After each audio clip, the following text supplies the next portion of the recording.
하신 후라고 했어요. 그죠? 이제 주일이라 큐티를 못 하신 분들도 많을 텐데, 앞에서 예수님이 하신 말씀은 대략 한 6가지 정도 되었습니다. 너희는 나를 누구라 하느냐, 가이사라 빌립보에서 물었던 질문이기도 하죠. 버림받아 죽임을 당하고 제3일에 내가 살아나야 할 거다. 또 누구든지 나를 위하여 제 목숨을 잃으면 구원을 얻는다. 나를 따라오려거든 자기를 부인하고 날마다 제 십자가를 지고 나를 따를 것이니라. 누구든지 나와 내 말을 부끄러워하면 인자도 자기와 아버지와 거룩한 천사들의 영광으로 올 때 내가 그 사람 부끄러워할 거야. 그리고 마지막 6번째가, 여기 서 있는 사람 중에 죽기 전에 하나님의 나라를 볼 자도 있다. 이제 이런 말씀들을 하셨어요. 이 말씀을 하실 때도 말씀을 보시면 기도하실 때였거든요. 이 말씀을 하시고 8일이 지난 다음에 다시 기도하러 산으로 올라가세요. 여러분, 누가복음에 기도가 참 많이 강조되어져 있다, 우리가 계속 보고 있는 거예요. 그렇죠? 근데 이제 이때 예수님께서는 베드로, 요한, 야고보 3명의 제자만 데리고 산으로 올라가세요. 예. 어제 묵상 본문인 6가지 말씀을 하실 때는 모든 제자들이 함께 있고 함께 들었어요. 근데 이 3사람만 데리고 올라가는 게 이제 변화사 사건, 그 다음에 겟세마네 동산에서 기도할 때 제자들과 함께 가지만 다른 제자들 여기 내두고 세 제자는 좀 더 데리고 또 깊은 데로 들어가시죠. 그리고 야이로의 죽은 딸을 살리는 사건 때도 여러분 베드로, 요한, 야고보만 데리고 들어가시잖아요. 그런 대목이 성경에 몇 군데 나와요. 말씀을 묵상하면서 보면 예수님이 무리에게 가르치시는 말씀이 있고요, 제자들에게 가르치시는 말씀이 있고요, 그리고 이 3명의 제자들에게만 가르치시고 보이는 게 있다라고 하는 것들을 알 수 있어요. 그들이 특별해서가 아니고, 그들에게 더 가르칠 게 있고 보여줄 게 있었다라고 하는 게 맞는 해석인 것 같아요. 하나님은 우리에게 어떤 사건이나 사고, 현실과 사람을 통해서 가르치실 때가 많이 있습니다. 그렇죠? 나한테만 왜 이러시지 싶을 때가 있어요. 왜 하나님은 다른 사람은 안 그런 것 같은데 나는 이렇게 험하게 다루실까, 이런 생각 들 때가 있거든요. 왜 나한테만 이런 사람을 붙이시는 거지? 이런 생각이 들 때도 있어요. 여러분, 우리 각자에 대한 계획이 다르시고 우리 각자에 대한 분량이 달라요.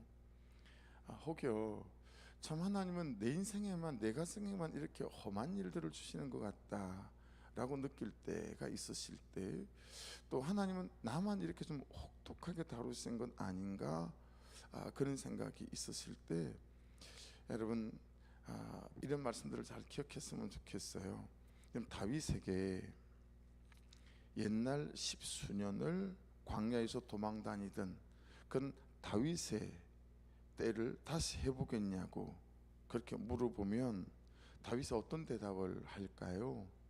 나 왕이 안 돼도 좋으니까, 나 왕의 뭐 하나님의 기름 부으심 이런 거 없어도 좋으니까 저 광야의 삶 싫어요 하지 않을까요? 소천하신 조인규 목사님이 이렇게 세미나 하는데 앉아서 제가 들으니까 그러시더라고요. 만일에 그럴 일이 없지만 다시 태어나서 세계에서 가장 많이 모였던 여의도 순복음교회에 그는 목사 안 돼도 좋으니, 그냥 시골에 50명 30명 놓고 목회해도 좋으니, 그 목사가 되어지기까지, 그 교회가 되어지기까지 살았던 그 삶, 난 정말 싫어요. 그렇게 말씀하시더라고요. 여러분, 요셉에게는 안 그럴까요? 옛날 10수년을 보디발의 집에서 종으로 살았던 삶을 다시 해보겠냐고, 국무총리가 될 거니까. 그러면 나 민족을 살리는 사람 안 돼도 형에게 팔려가고 또 종이 되고 나 그런 삶 하기 싫다고 여러분 말하지 않을까요? 지금은 목사님이 되신 고구마 전도법으로 유명했던 남자 집사님이 계세요. 이분이 이제 아내 집사님 때문에 예배하게 되고 예수님을 알게 됐는데, 주일날 예배드리러 간다고 11시에 옆에 아내 집사님 태우고 뒤에 자녀들 태우고 이제 지 옆에 쭉 나가서 아파트 단지에서 좌회전하면 교회로 가고 오른쪽으로 하면 골프장으로 가는 길인데, 그냥 골프장으로 방향을 꺾은 거예요. 그런 옆에 있는 집사님, 아내 집사님이나 애들이 정말 얼마나 황당했겠어요, 그죠? 그러고 가다가 고속도로에서 중앙선을 침범한 그런 차의 정면 충돌에서요, 목사님은 27군데 뼈가 부러지고 차가 불이 붙어가지고 아이는 그냥 불붙은 차에 갇혀 있게 되어지고 뭐 난리가 났어요. 그래서 이제 이 간증들을 이렇게 세미나 하면 항상 하세요. 그래서 이 말씀을 간증을 나누고 이제 내려왔더니 간혹 그런 분들이 있다라는 거예요. 집사님은 이렇게 확실한 간증이 있어서 너무 좋겠다고. 그러면 대부분 안 그러시는데 너무 이렇게 그래주고 싶은 사람이 간혹 있대요. 그러면 이 집사님이 뭐라고 말씀하시냐면, 왜요? 집사님도 고속도로에서 정면 충돌 되는 거 한번 일으켜 드려요? 이렇게 이제 얘기를 한다는 거예요. 여러분, 우리 각자에게는 우리에게 맞는 또 하나님의 계획하신 것 섭리와 분량이 있으신 것 같아요. 그래서 참 나에게는 지독하게 혹독한 시련이고 고통이지만 또 그런 일들을 통해서 하나님께서 하실 일들이 있으신 것 같습니다. 그래서 우리 좋으신 주님이, 그죠? 우리처럼 편애하는 분이셔서 세 명의 제자가 탁월해서 우월해서 남다른 기대가 있어서 따로 데리고 올라가셨겠어요? 그들이 받아내야 될 삶과 현실과 사람이 더 아프고 더 어려울 것이기에 그때마다 이겨낼 수 있는 하나님이 공급하시고 일하시는 장면을 보여주시기 위함 아니겠어요? 그때를 준비시키시는 거죠. 그때를 예비시키시는 거죠. 그래서 이들을 하나님께서 좀 더 특별하게 다루시지 않았을까라고 깨달아지니 우리에게 적용점이 생긴다라고 하는 거죠. 그래서 여러분, 고린도전서 10장 13절, 사람이 감당할 시험 밖에는 너희가 당한 것이 없나니 오직 하나님을 믿고사 너희가 감당하지 못할 시험 당함을 허락하지 아니하시고 시험 당할 즈음에 또한 피할 길을 내사 너희로 능히 감당하게 하시느니라. 그리스도의 5가지 확신 가운데 세 번째 확신, 승리 확신 아니겠습니까? 힘을 내시기 바랍니다. 우리는 하나님의 사랑과 섭리와 계획 안에 있는 사람들이니 우리를 우리의 분량에 맞게 그분의 섭리 안에서 다루시고 이끌어가 주실 줄로 믿습니다. 그래서 요엘서 2장 23절 말씀에도 시온의 자녀들아 너희는 너희 하나님 여호와로 말미암아 기뻐하며 즐거워할지어다. 그가 너희를 위하여 비를 내리시되, 어떤 비를 내리시죠? 이런 비를 너희에게 적당하게 주시리니 이른 비와 늦은 비가 예전과 같을 것이라. 그렇게 말씀합니다. 지금 주님은 이 세 명의 제자들에게 기도를 가르치기 원하셨고, 기도할 때 행하시는 그런 하나님의 역사를 경험시키기 원하셨다라고 하는 것을 알 수 있습니다. 그렇죠? 29절부터 32절 보십시오. 기도하실 때 용모가 변화되고 옷이 휘어서 광채가 났고 문득 두 사람이 예수와 함께 말한 이는 모세와 엘리야고 영광 중에 나타나서 장차 예수께서 예루살렘에서 별세하실 것을 말할세. 베드로와 및 함께 있는 자들이 깊이 졸다가 온전히 깨어나 예수의 영광과 및 함께 선 두 사람을 보더니, 여러분, 무엇보다 더한 가르침 하나는 33절을 보십시오. 두 사람이 떠날 때 베드로가 예수께 여짜오되 주, 우리가 여기 있는 것이 좋사오니 우리가 초막셋을 짓되 하나는 주를 위하여 하나는 모세를 위하여 하나는 엘리야를 위하여 하사이다 하되 자기가 하는 말을 자기도 알지 못하더라. 여러분, 하나님께서 주시는 것이 있을 때, 하나님이 되게 하시는 것이 있을 때, 하나님이 역사하실 때, 그것들을 나를 위해 쓰거나 나만 누리거나 나를 위해 살지 않는 것들이 너무 중요한 것 같아요. 이제 내 쓰라고 주신 게 아니라 하나님의 나라를 위하여 누군가에게 흘려보내라고 주신 것들이겠거니 그것이 우리의 믿음 아니겠어요? 그게 재정이든 건강이든 시간이든 말이죠. 내게 넉넉함이 있다면 그것도 마찬가지라고 생각해요. 그들이 특별해서가 아니라 그들이 더 어떤 면에서 여러분 위험한 사람이기 때문에 그러지 않았을까요? 예.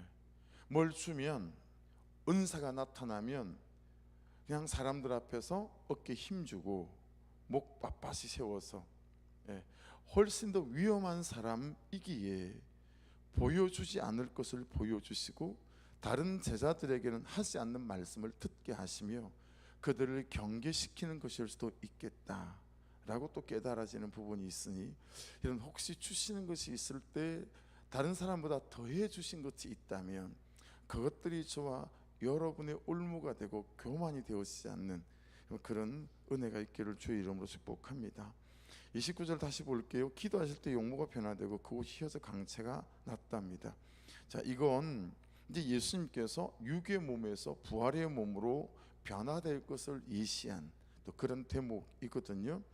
장차 예수께서 십자가의 고난을 받으시고 죽을 것이지만 그 죽음을 깨뜨리고 부활의 영광으로, 그렇죠?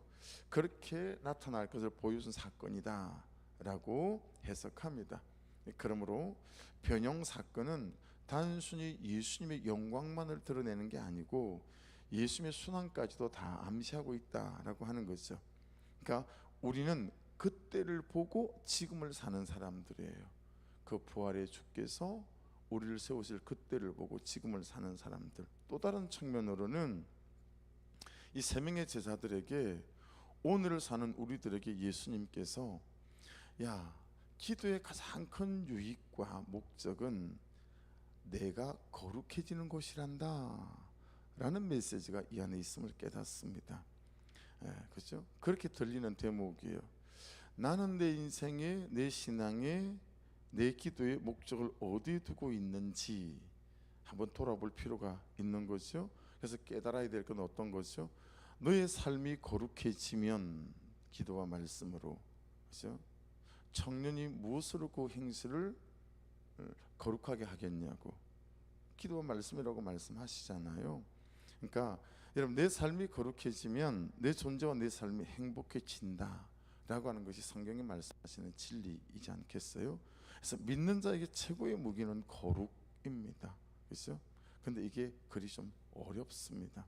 30절 보십시오. 문득 두 사람이 예수와 함께 말하니 이는 모세와 엘리야라. 자, 여러분, 모세는 뭐의 대표죠? 율법의 대표죠. 그럼 엘리야는 뭐의 대표일까요? 하나님의 말씀을 받아 전하는 선지자, 메신저의 대표죠. 딱 보이는 메시지가, 드러나는 메시지가 뭐예요? 구약에서 그렇게 오신다고 말씀하신 메시아가 이제 이미 오신 예수 그리스도다라고 하는 거예요. 그렇죠? 모세를 통해서, 엘리야를 통해서 오실 거라고 한 메시아가 예수님이다. 그리 보면 베드로, 요한, 야고보에게 주시는 메시지는 뭐겠어요? 너희들은 예수님을 메시아로 알고 있니? 또는 메시아로 만났니? 메시아로 믿니? 라고 하는 메시지가 이 안에 있음을 깨닫게 되었습니다. 그리고 이제 너희들은 방금 본 대로 구약에서 그렇게 오신다고 하신 메시아가 예수 그리스도 이분이다라고 전해야 한다 라고 하는 메시지까지 이 안에 다 있음을 볼 수 있어요. 그러니까 여러분, 우리는 어떻습니까? 나는 어떻죠? 예수님은 지금 여러분의 그 문제와 사건의 메시아가 맞으십니까? 나는 예수 그리스도를 메시아로 만난 사람이 맞습니까? 메시아가 맞다면 어떻게 해야 되죠? 내가 지금 겪고 있는 이 문제와 사건들을 메시아이신 예수님께 어떻게 맡겨야 할까? 내가 그 사람을, 이 사건을 어떻게 대해야 할까? 라고 하는 거죠. 어쨌든 그것이 사람이든 사건이든 분명한 것은 내 방법을 내려놓고 그 사람이 나에게 대하는 그대로 돌려주는 것이 아니라, 그렇죠? 나의 방법을 내려놓고 말씀의 방법으로 내가 여러분 처신해야 되지 않겠어요? 선택해야 되지 않겠어요? 그 방법이 뭐죠? 31절을 보십시오. 여기 있어요. 영광 중에 나타나서 장차 예수께서 예루살렘에서 별세하실 것을 말할세. 모세하고 엘리야 선지자가 요거 말씀했다라는 거예요. 그럼 이게 뭐예요? 예루살렘에서 별세하실 것을 말할세. 그럼 예수께서 우리 죄를 지시고 십자가 지시고 십자가에 죽는 사건을 말씀하고 있다라고 하는 것 아니겠어요? 별세 동그라미를 좀 쳐보십시오. 별세. 별세가요 무슨 뜻이냐면 엑소더스라고 하는 것이니 출애굽이란 뜻과 일맥상통하죠. 이게 여러분 죽음이라는 뜻으로는 100번 중에 한 번 쓰여요. 이 단어는 엑소더스가 죽음이라는 뜻이 100번 중에 한 번 쓰이는데, 하지만 중요해요. 왜냐하면 죽어야 나가기 때문에 그래요. 그래서 가장 중요한 의미는 뭐냐면 이게 출구라는 뜻이에요. 문이라는 뜻이에요. 죽으면, 내가 죽어지면 이 문제에서 출구가 생기는 거예요. 내가 죽어지면 이 문제에서 문이 열리는 거예요. 남편과 아내와의 관계, 부모와 자식과의 관계, 우리의 삶에 벌어지는 많은 사건과 문제 안에서 내가 죽어지면 나가는 출구가 시작이 되어진다라고 하는 것입니다. 예수님이 십자가에서 죽으시는 삶이 죄인인 우리가 살아나는, 우리를 살리시는 문이 되어졌다라는 뜻이죠. 적용해 보십시오. 십자가 지고 죽는 삶이 지금 여기서 빠져나가는, 살아나는, 살리는 방법이라는 거예요. 수련회가 육체적으로는 좀 많이 힘이 들었어요. 막 큰 바위가 어깨에 막 이렇게 누르고 있는 것처럼 막 그런 거예요. 그래서 어제는 부부 목장을 마치고 가는 대로 그냥 침대에 들어누워서 자서, 야 3시 반까지면 오늘은 6시간은 충분히 자겠다 뭐 이런 생각했는데, 그냥 좀 뭔 일이 있었어요. 12시 50분에 눈이 떠졌어요. 그리고 지금 계속 이러고 있어요. 네.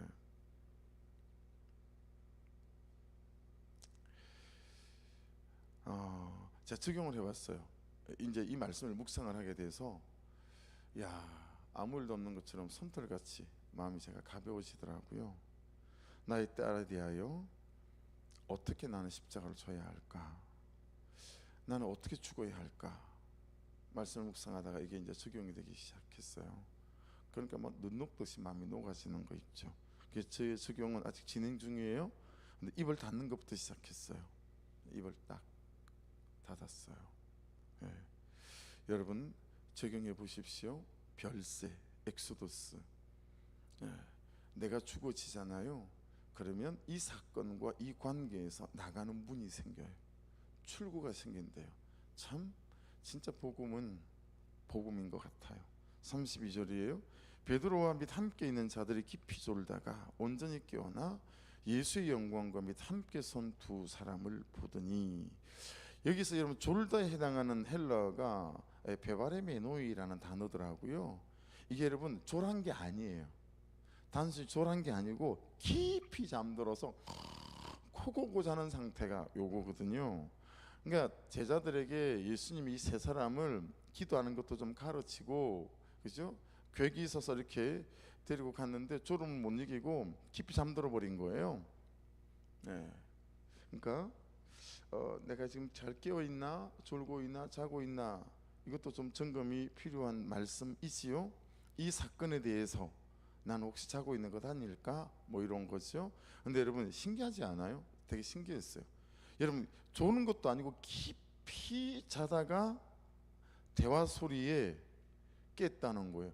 이게 여러분 그냥 대충 본 게 아니라 모세 스님하고 엘리야 스님하고 우리 예수님이 대화를 나눈 거예요. 그 대화 소리를 듣고 예수님의 그냥 팍 이렇게 비춰지는 광채에 잠이 깬 거 아니겠어요?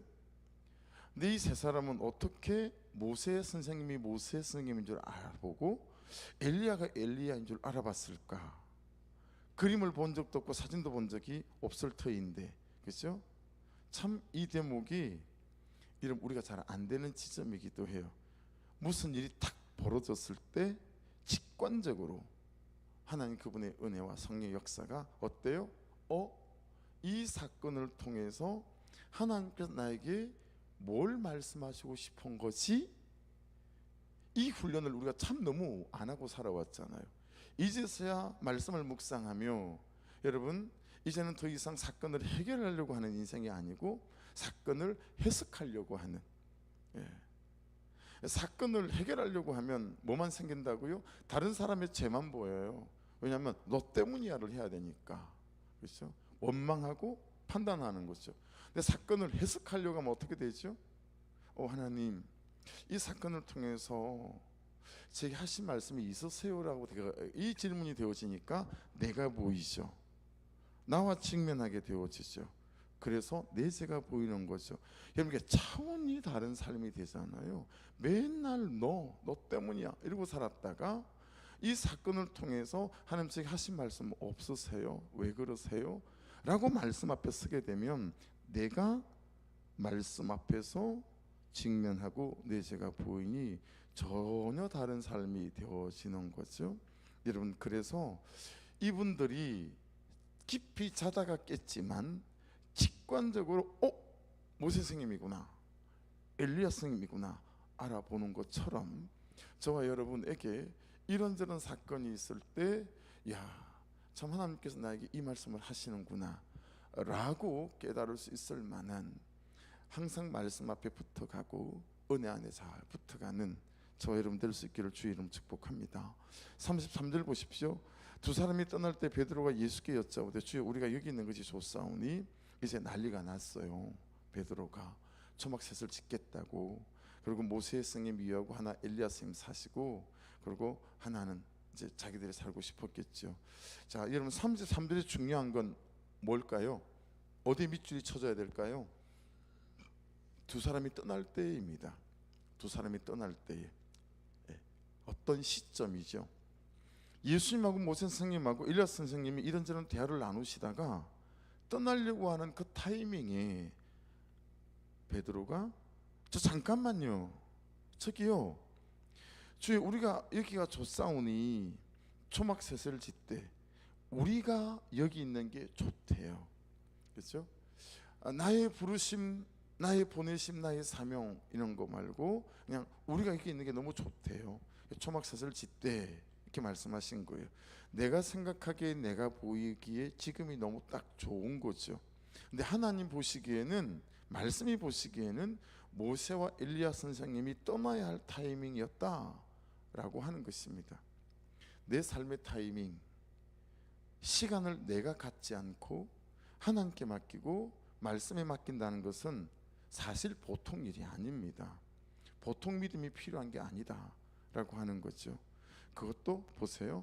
좋은 것에서 안 좋은 것으로, 편한 것에서 불편한 것으로, 있는 것에서 없는 것으로, 그렇죠? 되는 것에서 안 되는 것으로. 이게 정말 쉽지 않은 거잖아요. 그러니까 여러분, 항상 내 시간과 내 타이밍은 내게 아니다.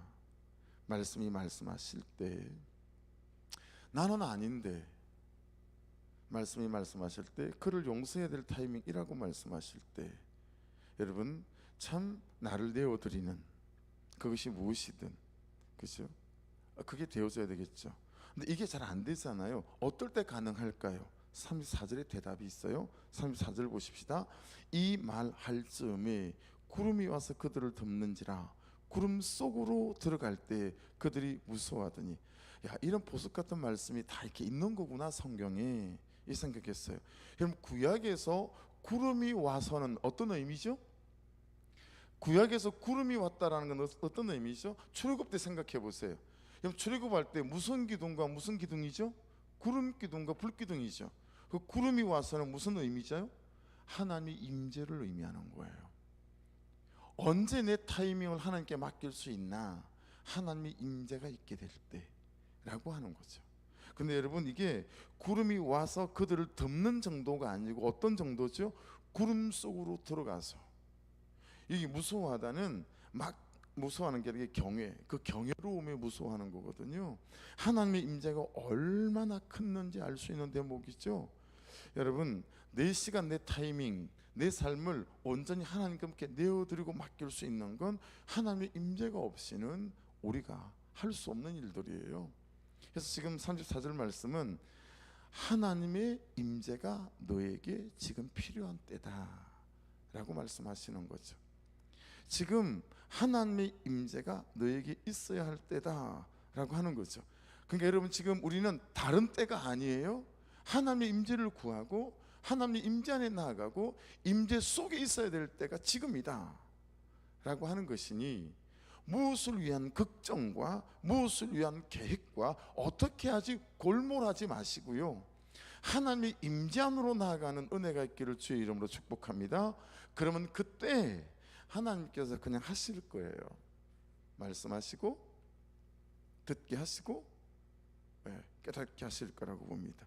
그러니 지금은 하나님의 임재를 구해야 될 때이다 라는 거죠. 하나님의 임재가 있으니까 무엇이 있습니까? 35절 보시죠.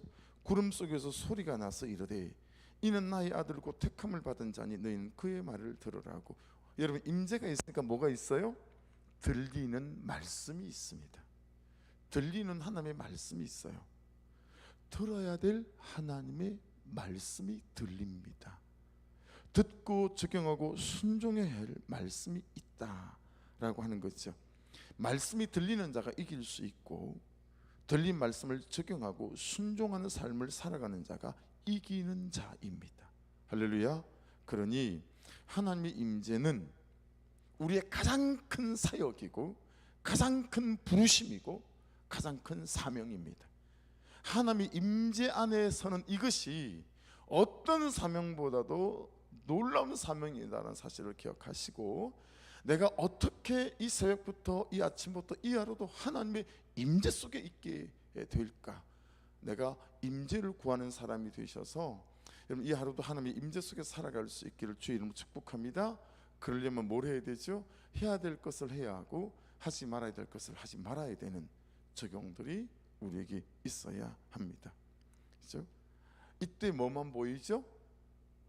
하나님의 임재 속에 있을 때, 하나님 그분이 임재 속에 있는 것이 내 사역이고 내 사명이 될 때, 그래서 그분의 임재가 나를 완전히 둘러덮고 그분의 임재 속에 있을 때 뭐가 보일까요? 46절 마지막 소리가 그침에 오직 예수만 보이더라. 오직 예수만 보이더라. 다른 게 안 보이고요, 예수님이 보이는 거예요. 나를 아프게 하는 그가 보이지 않고 날 위해 죽으신 예수가 보이는 거예요. 그래서 어제 말씀을 나눴잖아요. 나는 생각보다 되게 나쁜 놈이고 나는 생각보다 훨씬 더 큰 하나님의 사랑 안에 있는 사람이다라고 하는 이 두 가지 양면성이 우리에게 있는 거예요. 그렇죠? 하나님의 임재 속에 있게 될 때, 이 예수만 보이게 될 때, 참 날 위해 죽으신 그 예수의 사랑을 가지고, 회개는 뭐라고요? 전제를 비우는 거라고. 그걸 또 새벽에 적용하게 되더라고요. 내 딸은 이래야 돼, 내 아내는 이래야 돼, 내 남편은 이래야 돼. 이 전제를 비우는 게 회개예요. 그리고 나를 전제를 가지고 주님이 사랑하신 게 아니잖아요. 남 목사, 너는 이 정도 돼야 내가 너를 사랑할 거야, 이런 전제로 사랑하신 게 아니라 아무 전제 없이 저를 사랑하신 거잖아요. 아무 전제 없이 내가 그분께 받아들여졌잖아요. 그런 것처럼 여러분, 하나님의 임재 속에 있을 때 예수만 보이고, 그 예수만 보이면 우리는 이 하루도 참 하나님 안에서 감격하고 살아갈 수 있을 만한 하루를 기억하셔서 이 새벽도 그분의 임재를 구하고 그분 안에 계시고 예수만 보이는 아름다운 날 되시기를 주의 이름으로 축복합니다. 기도하겠습니다. 말씀 붙잡고, 아버지 하나님, 주의 선하시고 놀라우신 은혜와 사랑 가운데 우리가 서게 하여 주시고, 오직 임재가 내 사명이고 임재가 내 부르심이고 내 사역이라는 사실을 기억하게 도와주셔서 그 임재 속에 머무는 아버지, 하지 말아야 될 것과 해야 될 것들이 구별이 있게 도와주셔서 이 하루도 예수만 보여서 아버지 참으로 예수로 말미암아 이기는 이 하루 되게 하여 주옵소서. 구성전 매매에 어제도 문의가 있었거든요. 기도해 주시고, 또 여전히 참 춥게 보내고 있는 예배당에 데워져 될 것들이, 난방들이 좀 데워져 간 은혜가 있도록 아버지 역사에 주옵소서. 우리 주여 한번 부르고 같이 기도드립니다. 주여